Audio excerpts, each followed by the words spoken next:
की बात करती है, 11वें नंबर वाला नहीं पढ़ेंगे। ठीक है Gaurav ji, shut up now please. आपने बता दिया ना गौरव जी, लंबा वक्त आपको दिया Gaurav ji. You shut up, you shut up, बौखलाइए मत, यू सवाल शट प्लीज अप। जवाब लेकिन अंजना दीजिए। जी गलत, मैंने कर्फ्यू आप किसी को दिखाई, शट अप 3:30 बोलती है, तो मुझे कर्फ्यू कह रही है दिखाई। शांत रहिए, ये शांति कर्फ्यू रह रही दिखाई। हूँ, क्योंकि बहस कराना मेरा ही अरे काम भाई, है। जब ये टुकड़े टुकड़े कौन है जो शिक्षा के दलाल है, ये टुकड़े टुकड़े कौन है बिकाऊ पत्रकार है। पौने 4 मिनट भाजपा के प्रवक्ता ने बोला और 14 थ्रेड की ट्वीट निर्मला सीतारमण जी को करनी पड़ी जीएसटी काउंसिल के डिसीजन के बाद। आपके डायरेक्ट सवाल का सबसे पहले तो मैं एक वीडियो दिखाकर डायरेक्ट जवाब दे देती हूँ, दो मुंहेपन की बात। अभी मजा आएगा ना भिड़ो। ये दो मुंहापन प्रधानमंत्री मोदी जी की बात का है और मुझे लगता है हर देशवासी को ये सुन लेना चाहिए कि उन्होंने क्या कहा था। देश के प्रधानमंत्री ने 2019 में उनके क्या शब्द थे और 2022 में उनकी सरकार क्या कर रही है, पहले ये सुनना जरूरी है। 40 सेकंड की बाइट है, होपफुली आप अलाउ करेंगे। यहां तक कि पहले गेहूं, चावल, दही, लच्छी, छाछ, इस पर भी टैक्स लगता था। आज ये सब जीएसटी के बाद टैक्स फ्री हो गए। और बड़ी खबर आप जान लीजिए। तो ये बोल रहे हैं देश के प्रधानमंत्री मोदी जी कि पहले जो था वो टैक्स लगता था, अब सब टैक्स फ्री हो गया 2019 में।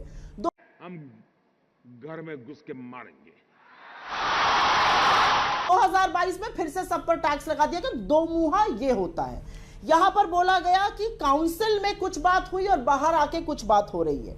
2-4 सवाल समझना और जीएसटी काउंसिल कैसे काम करती है जानना जरूरी है। जीएसटी काउंसिल के सामने प्रपोजल लाया जाता है, कई बार स्टेट्स और सेंटर मिलके लाते हैं, कई बार सिर्फ सेंटर लाता है।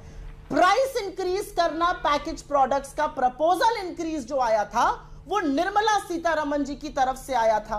निर्मला सीतारमण जी देश की हालात ज्यादा अच्छी तरह से जान रही हैं। हम सब लोग चलिए अनभिज्ञ हो सकते हैं, राज्य अनभिज्ञ है, वो तो जान रही हैं कि किस तरह से इन्फ्लेशन बढ़ रहा है। वो ऐसा प्रपोजल क्यों लेकर आई। तीसरी इंपॉर्टेंट बात, जीएसटी काउंसिल तो रेकमेंडेटरी है, ये सुप्रीम कोर्ट का कहना है, इस पे सरकार की कोई आपत्ति नहीं है, वो सिर्फ रेकमेंडेशन देती है। तो अगर रेकमेंडेटरी है, सरकार ने इसको क्यों तुरंत एग्जीक्यूट कर दिया? नहीं करना चाहिए था। लेकिन सबसे बड़ी बात आपके दर्शकों के लिए जाननी जरूरी है, क्योंकि 14 थ्रेड की ट्वीट में और जो भारतीय जनता पार्टी के प्रवक्ता कह रहे हैं, यह नहीं बताया जा रहा है कि अगर कोई पैकेज प्रोडक्ट 25 किलो तक है, चाहे वो चावल, आटा, जिन जिन पर लग रहा है जीएसटी, दही, पनीर, अगर 25 किलो तक है तो 5% जीएसटी लगेगा। लेकिन अगर 25 किलो के ज्यादा है तो 5% जीएसटी नहीं लगेगा। अब आप मुझे ये बताइए कि गरीब आदमी, लोअर मिडिल क्लास आदमी जो डीमार्ट जैसे स्टोर्स में जाकर ये पैकेज प्रोडक्ट खरीदता है, लूज आइटम अब सिर्फ पीडीएस वाले लोग लेते हैं, लूज आइटम अब कोई नहीं लेता है पूरे देश में। अगर बड़े बड़े स्टोर्स में छोटे लोग जाकर ये लेने की कोशिश करते हैं, वो 10 किलो आटे की बोरी लेते हैं, 20 किलो आटे की बोरी लेते हैं, उनको क्या बात है सर, क्या बात है सर, क्या बात है। ये 5% देना पड़ेगा। लेकिन जो धनाढ्य जाएगा, जो 25 किलो से ज्यादा का लेगा, जो 25 लीटर से ज्यादा का लेगा, उसको जीएसटी नहीं देना पड़ेगा। एक टेक्निकल बात भी यहां पर बतानी जरूरी है। टेक्निकल बात क्या है?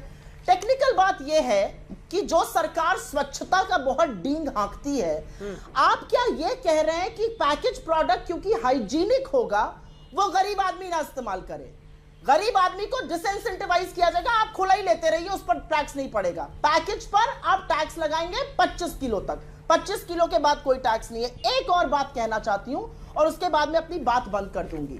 जब जीएसटी आया तो एक इनपुट टैक्स भी आया। आप किसी चीज पर 10% 12% जीएसटी लगाते हैं तो इनपुट टैक्स उस पे से घट जाता है, तो जीएसटी की राहत कम हो जाती है। ये दही, लस्सी, छाछ, आटा, जिन चीजों का जिक्र प्रधानमंत्री जी कर रहे थे, इन पर कौन सा इनपुट टैक्स है, मैं ये जानना चाहती हूँ। वाह मोदी जी, वाह वाह। लस्सी पर क्या इनपुट टैक्स है? और क्या आप गरीब को ये नहीं कह रहे कि तुम हाना हाइजीनिक ठेले का खाते रहो, हाइजीनिक खाने का हक सिर्फ धनाढ्य का है, और वो भी अगर धनाढ्य 25 किलो से ज्यादा खरीदने की औकात रखता है तो वो टैक्स नहीं देगा। प्रधानमंत्री मोदी जी का ये जो वक्तव्य है, ये फिर से पूरे देश को सुनना चाहिए। मैं उत्तर दे कि दूंगा। पहले टैक्स नहीं था, अब कर दिया। ये ठीक है। किस तरह की गौरव जी, दोमुही बातें गौरव जी इस देश इसका में हो जवाब रही दीजिए, हैं? फिर और मैं अन्य क्या मेहमानों सारे के पास चीजें जाऊंगी। आप स्टेट्स पता है गौरव जी, गौरव जी, आम आदमी के मन में ये आता है कि पहले तो तनख्वाह में ही इतना इतना टैक्स कटता है, उसके बाद से आप जो खाने पीने खरीदने के लिए भी जाए तो ऐसा लगता है कि सरकार सोचती रहती है कि अब किस पर नया टैक्स लगाया जाए। पार्टी बदल लिया साला। सीएए का करेंगे, विरोध करेंगे, चर्चा और संवाद नहीं करेंगे। ठीक है, जब इनको मंच मिलता है चर्चा करने के लिए, वहां स्वीकृति देते हैं, बाहर आके छाती पीटते हैं कि देखिए क्या हो गया, गलत हो गया। ये कितना सुप्रिया जी, उचित एक है, आप छोटा सा बताइए। जवाब सिर्फ प्लीज, क्योंकि मुझे अन्य मेहमानों के पास भी जाना है। अंजना जी, मुझे लगता है कि जीएसटी एक तथ्यात्मक मुद्दा है। तथ्यों पर बात करिए ना। मैं तो तथ्यों से दो सवाल पूछ रही हूँ। प्राइम मिनिस्टर दो मुहे बयान क्यों देते हैं और 25 केजी से ज्यादा पर आपसे दो जीएसटी क्यों सवाल नहीं है, पूछे, 25 आप उत्तर केजी से दे कम पर दीजिए। क्यों है? लस्सी और छाछ, आप बीच में मत बोलिए। लस्सी और दही पर जीएसटी है लेकिन दूध पर जीएसटी नहीं है, तो इनपुट टैक्स सुप्रिया जी, आपकी सब बातें सही मान लूंगी। अगर कोई डिसेंट नोट है आपके पास जो मीटिंग में रखा हो वित्त गलत है, मंत्री, दोनों प्रश्नों के उत्तर दे दे। अच्छा सवाल उठाया आपने, कोई अच्छा dissent सवाल note उठाया है। आपने, बहुत बढ़िया सवाल। प्लीज गौरव जी, बीच में। फाइनेंस मिनिस्टर के 14 ट्वीट्स, एक मिनट, फाइनेंस मिनिस्टर के 14 ट्वीट्स में दो बड़े बढ़िया शब्द उन्होंने इस्तेमाल किए हैं, कंसेंसस। वो यूनानिमस से हट गई हैं। मिनट्स निकाल दीजिए मीटिंग के।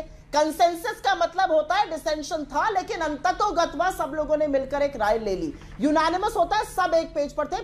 फाइनेंस मिनिस्टर बार बार कंसेंसस यूज कर रही है। मेरा सिर्फ ये कहना है, जीएसटी काउंसिल रिकमेंडेटरी बॉडी जो हुआ सो हुआ, ये कैसे एक्सपेक्ट किया जा सकता है कि विपक्ष या आम जनता इसके खिलाफ प्रदर्शन नहीं करेगी, इसके खिलाफ आवाज नहीं उठाएगी, सदन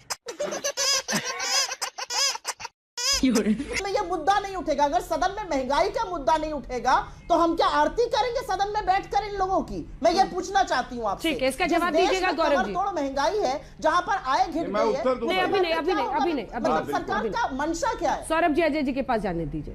मैं सौरभ रुक जी, के दे दूंगा, क्या सिर्फ कोई बात विरोध करने के लिए विरोध? हाँ ठीक है, छोटा सा एक बार लेकर 2000 करोड़ पंजाब की सरकार ने टैक्स लिया है वाह। राशन पर, ये सही। अनाज पर 2000 करोड़, उस पर मुझे क्या वित्त explanation मंत्री है?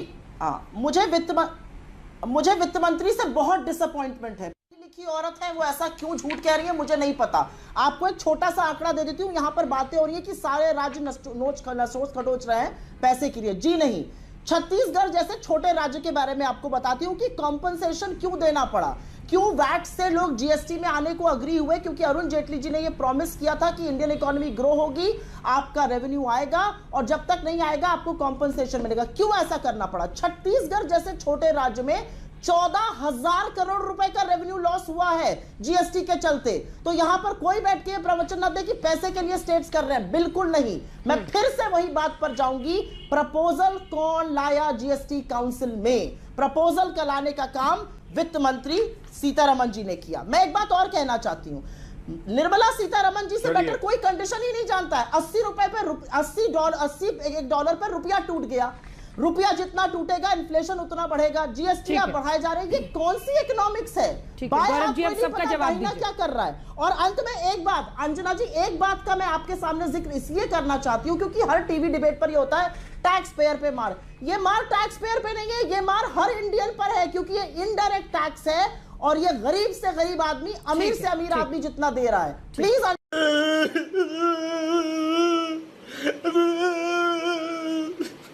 understand that this is not just about taxpayers, this is about every Indian who is consuming these things. ठीक है गौरव जी, अब सबकी बातों का जवाब दीजिए। हाँ, देखिए, सबसे पहले ये जरूरी है कि गलत तथ्य ना रखे जाएं। अभी कांग्रेस की प्रवक्ता ने बोला कि वित्त मंत्री निर्मला सीतारमन जी ने बार बार कॉन्सेंसस कहा है और यूनानिमस नहीं कहा है। अंजना जी, मैं 11वें नंबर का ट्वीट है उनका, दर्शकों के लिए इसलिए रख रहा हूं ये कि देखें कैसे झूठ बोला जाता है आपके चैनल पे बैठ के। और निर्मला जी का ट्वीट शब्दशाह पढ़ रहा हूं। This was a unanimous decision by the GST council. All states were present in GST Council when this issue was presented by the group of ministers on rate rationalization in the 47 meeting held in Chandigarh on June 28, 2022. Unanimous decision. सुना? तो पहला तो इन्होंने झूठ बोल दिया, consensus और unanimous नहीं है। I will answer that दूसरी question. बात इन्होंने कही कि 25 केजी से जो कम में अगर कोई खरीद रहा है तो उस पे जीएसटी नहीं लग रहा है।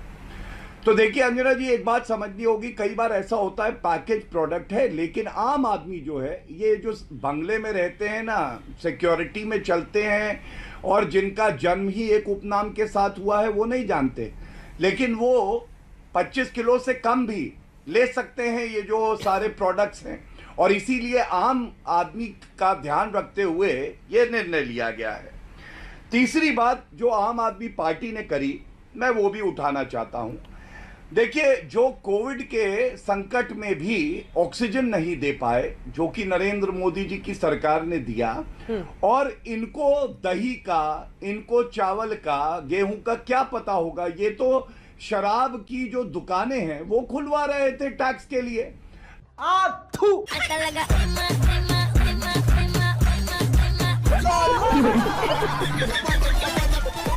इतने तेजस के प्रधानमंत्री बनते ही जीएसटी लागू करना था। दोगलेपन की बातें उनको नहीं करनी चाहिए। तो 2019 में कहते थे पहले इस पर टैक्स लगता था, हमने हटा दिया, फिर लगा दिया। छोड़ दीजिए इस बात को। 12/14 एंड 14/14 की 2 ट्वीट्स हैं निर्मला सीतारमण की, जिसमें कंसेंसस वर्ड इस्तेमाल हुआ है। अंग्रेजी आपको आती है, जरूर पढ़िएगा। लेकिन मैं एक दूसरी बात कहना चाहती हूं अंजना जी। दूसरी बात 11वें नंबर का क्यों नहीं पढ़ रही मैडम? गवर्नमेंट का 11वें नंबर का क्यों नहीं पढ़ा? आपने बोला था 11वें नंबर बोलिए मत, 2 बार बीच में मत बोलिए अंजना जी। मैं दोनों शब्दों का इस्तेमाल है। 11वें नंबर क्यों नहीं पढ़ा? आधा सत्य क्यों बताती हैं? ये चुप रहेंगे आप, ठीक है। बेकार।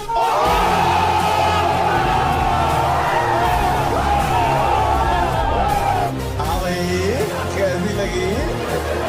आप चुप रहेंगे? 11वें नंबर वाला नहीं पढ़ेंगी? ठीक है Ask him to shut up now, please ask आपने him to shut बता up. दिया ना गौरव जी, लंबा झूठ वक्त मत आपको बोल। दिया Gaurav ji. You shut up, you shut up, बौखलाइए Please, मत, यू सवाल शट ये अप। जवाब लेकिन दीजिए। अंजना जी गलत बात आवाज का नहीं आधे बौखलाओ सत्य क्यों मत, रखती बौखलाओ है? मत यहाँ पे आके। शट अप बताइए। क्या होता है? आप अंजना जी, शट मैं अप जैसे फिर से शब्द मत बोलूंगी। बोलिए। अरे चिल्लाओ सुप्रिया मत, जी, बौखलाओ मत। सुप्रिया जी, सुप्रिया जी, प्लीज बौखला रहे हैं। प्लीज मत कीजिए क्यों ऐसा। बौखला रहे हैं क्या भाई? होता है? आप बताइए। एक सेकंड सबका ऑडियो डाउन कीजिए। एक बार फिर ये चर्चा रिक्वेस्ट बोला करते हैं, मैं आवाज नीचे चर्चा- कीजिए सबकी आवाज नीचे कीजिए। एक बार फिर से आप सबको बताते हुए कि ये मंच ऐसा है जहां पर एक व्यक्ति एक बार में बोलता है। इसको शाउटिंग मैच मत बनाइए प्लीज, अपनी अपनी बारी में बोलिए। और ये ध्यान रखिए कि कल को सड़क पर निकले तो आपको कोई ऐसा ना बोले कि अच्छा आप तो वही है ना जो टीवी पे चिल्लाते हैं, अच्छा। हैं। इससे बचा जाए। अच्छे से अपनी दलीलें रखिए, दलीलों और तर्क में दम होगा तो एक दूसरे पर पर्सनल अटैक करने की जरूरत नहीं रहेगी। ये बात मैंने सबके लिए कहा है। ये बताते हुए सुप्रिया जी अब टॉपिक पर ही बोलिएगा। जो सवाल ये बार बार उठ रहा है कि कांग्रेस हाई मॉरल ग्राउंड आज क्लेम कर रही है जनता के सामने, लेकिन यह भी सच्चाई है कि उन राज्यों के फाइनेंस मिनिस्टर्स, क्यों नहीं राजस्थान के वित्त मंत्री ने बोला, क्यों नहीं बोला उन्होंने कि गलत है ये? अब एक मिनट, अब आप शांत रहिए क्योंकि मेरा बोलने का मौका था, वो बीच में बोले। ठीक है मैडम, आप इसलिए जिसको मैं जिसको दोबारा से कहेंगी अपनी सारी बात दुनिया बोलूंगी। शांत रहेगी। अगर आप बोलिए courtesy- जी। नहीं अंजना जी, courtesy, ये क्या है? अगर मैंने courtesy आप किसी को दिखाई शट अप साढ़े बोलती तीन है, तो वो मुझे भी कह रही है courtesy शांत दिखाई। रहिए, ये शांति courtesy रह रही दिखाई। हूं क्योंकि बहस कराना मेरा ही अरे काम भाई, है। जब मैं बोल रही हूँ तो वो बीच में बोल रहे हैं। ये कौन सा बहस का मुद्दा हुआ? वो बीच में बोलते हैं, उनको ठीक है, चुप तो मैं कराइए। इनको रिक्वेस्ट मेरा कर रही बोलने का टर्न है, मैं फिर प्लीज से दो वापस बातें टॉपिक बोलूंगी। पर आइए। मैं टाइप